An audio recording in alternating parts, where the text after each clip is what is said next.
অবশ্যই এই দায় বাংলাদেশের সকল বুর্জোয়া রাজনৈতিক শক্তি, এই দায় প্রাথমিকভাবে আওয়ামী লীগের, যারা 1971-এর পরে তাদের কোনো বিচার করতে সক্ষম হয় নাই। এই দায় বিএনপির, যারা তাদের সঙ্গে জোটবদ্ধভাবে রাজনীতি করেছে। এই দায় আওয়ামী লীগের, কারণ তারা 96 তত্ত্বাবধায়ক সরকার আমলে জামাতের সঙ্গে গাঁটছড়া বেঁধেছে। এই দায় এখন এনসিপি, যারা এই মুহূর্তে জামাতকে পেট্রন করছে। এটা আমাদের দুর্ভাগ্য যে একটা গণহত্যাকারী দলকে বারবার করে নিজেদের কাজে লাগানোর জন্য বৃহৎ যে বুর্জোয়া শক্তিগুলো তারা নানান রকম ভাবে তাদেরকে কাজে লাগাবে। কিন্তু এক্ষেত্রে একটা কথা স্পষ্ট করে বলা দরকার যে 2001 থেকে 2005 যে আমল, সেই আমলে ছাত্র শিবির এবং ছাত্র দলের মধ্যে অসংখ্য সংঘর্ষের ঘটনাও আপনি দেখাতে পারবেন। আপনি এই সকল প্রশ্ন ছাত্র দলকে করতে পারেন, কিন্তু বাংলাদেশ ছাত্র ইউনিয়ন কোনদিন জামাত ইসলামী প্রশ্নে, ছাত্র শিবির প্রশ্নে এক ফোঁটাও ছাড় দিয়ে আসে নাই।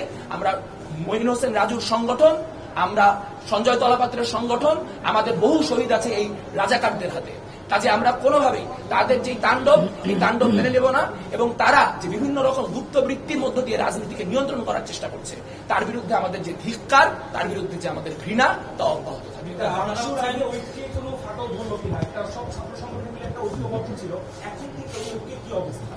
ঐক্য বলে এই মুহূর্তে কোনো কিছু থাকা সম্ভব না, কারণ আমরা দেখতে পেয়েছি একটি ছাত্র সংগঠন বারবার করে, একবার তারা চিহ্নিত রাজাকারদের ছবি আপনার টিএসসিতে টাঙাবে, তার পরবর্তীতে তারা গুপ্তবৃত্তির মধ্য দিয়ে রাত 12টার সময় মিছিল নামাবে এবং তারা সাধারণ শিক্ষার্থীদেরকে বারবার উস্কানোর মধ্য দিয়ে, সাধারণ শিক্ষার্থীদের সেন্টিমেন্টকে ইউটিলাইজ করার মধ্য দিয়ে বারবার একটা মব পরিস্থিতি সৃষ্টি করবে।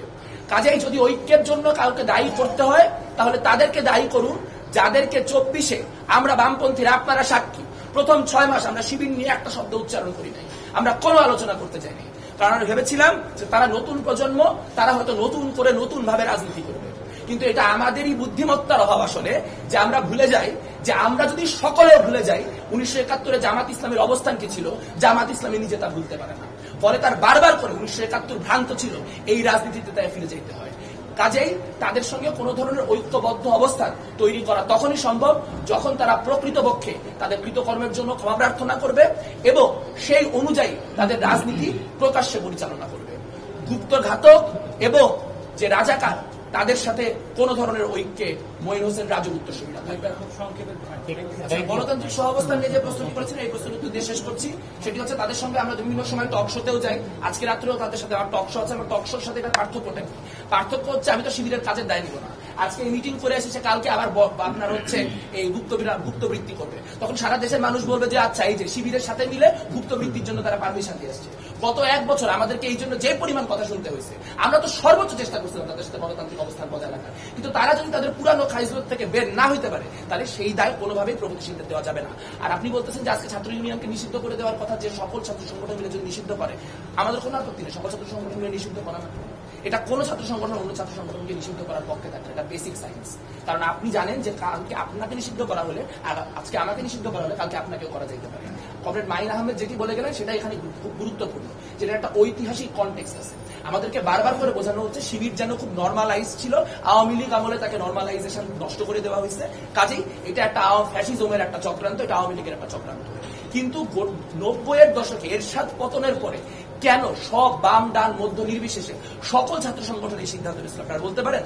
এখানে ইসলামী শাসনতন্ত্রের নেতারা ভিতরে আছে, আমি আশা করবো আপনারা তারা বের হলে জিজ্ঞেস করবেন যে 2018 সালে যখন আপনার পরিবেশ পরিষদের মিটিং হয়েছে ডাকসুর পূর্বে, তখন ইভেন ইসলামী শাসনতন্ত্র ছাত্র আন্দোলন বলেছে যে শিবিরকে ক্যাম্পাসে রাজনীতি করতে দেওয়া যাবে না। তাহলে আজ কি হইল?